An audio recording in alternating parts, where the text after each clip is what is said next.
हाँ, नमस्कार साथियों, स्वागत है आपका हमारे यूट्यूब चैनल आपका हेल्थ पर।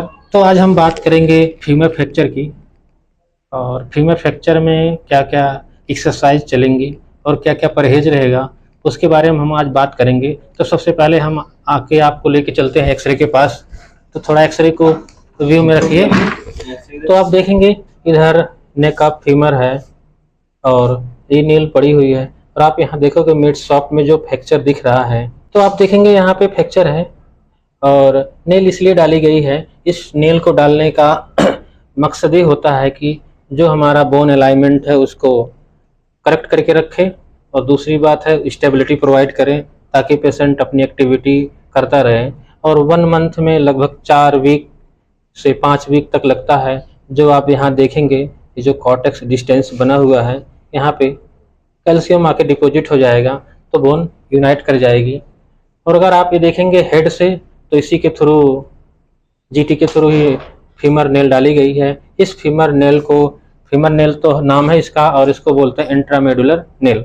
इंट्रामेडुलर नेल इसलिए कहा जाता है इसको कि जो बोन होती है उसके अंदर कैविटी होती है, उसी कैविटी के थ्रू इस नेल को इमर्ज करते हैं और बोन अलाइनमेंट को सही करते हैं। तो नेल डालने का जीटी से एंट्री करते हैं और कम्प्लीटली इसको अलाइनमेंट में ला के करते हैं। 2 स्क्रू ऊपर लगाते हैं और 2 स्क्रू डिस्टल में लगाते हैं। अगर आप देखेंगे तो यहाँ मिड्स ऑफ फीमर फ्रैक्चर दिखेगा और नीचे ये 2 स्क्रू दिखेंगे जो डिस्टल पार्ट के हैं फीमर के।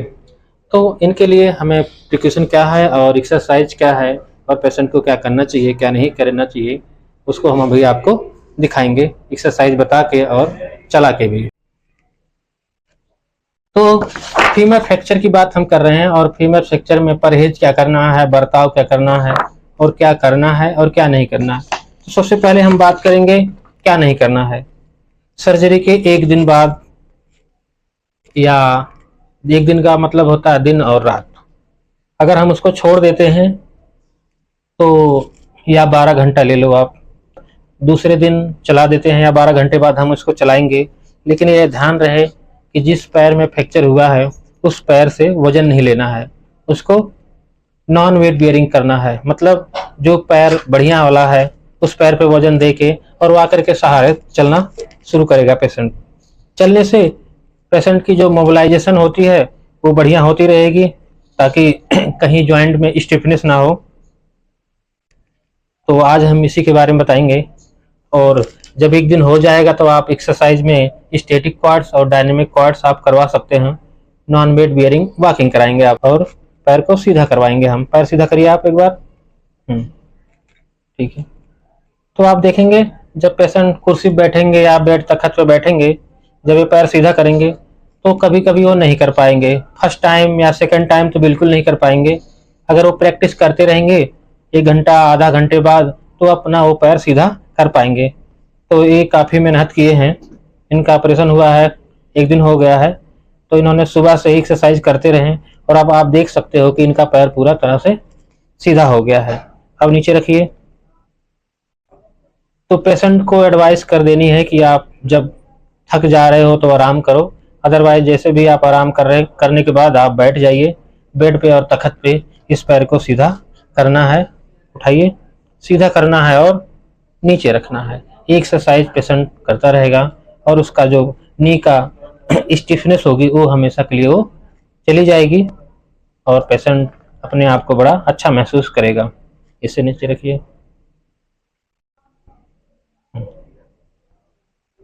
तो इस तरह पेशेंट लेट जाएगा बेड पे, और हम पेशेंट से बोलेंगे कि आप घुटने को मोड़ो, मोड़िए घुटने को। बहुत बढ़िया। हिल स्लाइड हम फर्स्ट एक्सरसाइज रखते हैं। इस एक्सरसाइज से करने से जो रेंज ऑफ मोशन होता है नी का वो बढ़ता है धीरे धीरे। फिर मोड़िए आप। और ये जो क्वाड्स है हमारा, ये क्वाड्स भी हमारा धीरे धीरे स्ट्रेंथनिंग में आता है। और दूसरी एक्सरसाइज हम कराते हैं, यहाँ आप कोई रोल लगा दो नी के नीचे, या अपना हाथ ऐसे रख लीजिए और पेशेंट को बोलिए इसको धीरे धीरे वो दबाएं, दबाओ इसको। बहुत बढ़िया। तो जब ये दबाएंगे, इस दबाने वाली एक्सरसाइज या रोल लगा के जब आप एक्सरसाइज कराओगे, इसको बोलते हैं स्टैटिक क्वाड्स। स्टैटिक क्वाड्स का मतलब होता है कि विदाउट मोमेंट और मसल को स्ट्रेंथ देना, या जो पेशेंट इस तरह एक्सरसाइज करेगा तो उसको ज़रूर फ़ायदा मिलेगा और बहुत जल्दी वो ठीक होगा। और अब हमारी तीसरी एक्सरसाइज है, पेशेंट से बोलना है कि पंजा अपनी तरफ पूरा खींच के रखे और इस पैर को सीधे उठा ले, हवा में उठाइए, सीधा उठाइए, हवा में उठा लो, हाँ हाँ हाँ उठा लो, बहुत बढ़िया। इस तरह उठाने से एक तो मसल स्ट्रेंथनिंग होगी क्वाड्स की और एडक्टार अबडक्टार मसल्स की। इसको सारी एक्सरसाइज को आप दिन में कम से कम 3-4 बार कराएंगे तो जितनी सूजन आएगी या जो स्वेलिंग दिखती है आपको नी में, घुटने में या जहाँ फ्रैक्चर साइड में, वो धीरे धीरे स्वेलिंग मिनिमाइज हो जाती है और पेशेंट अपने आप को बहुत अच्छा महसूस करता है। बैठ जाइए। और अभी आपको हम दिखाएंगे भी कि चलना है कैसे। और तो हमें चलो आप, हाँ देखिए शाबाश, इसी तरह हमें पेशेंट को वॉक कराना है जो नॉन वेट बियरिंग, यानी जिस पैर में फ्रैक्चर हुआ है उस पैर पर वजन हमें नहीं रखवाना है बिल्कुल, लगभग 1 महीने तक।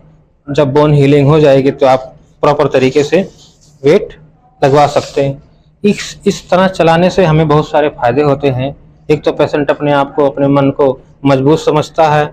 दूसरी बात, पेशेंट किसी के निर्भर नहीं रहेगा, खुद से वॉकर से अपना एडियल एक्टिविटी जो रोज़मर्रा की ज़िंदगी है वो अपना कर पाएगा, खाना खुद से खा पाएगा, टॉयलेट बाथरूम खुद से। तो पेशेंट अपने आप पे स्वयं निर्भर हो जाता है और एक्टिविटी वो करते रहता है।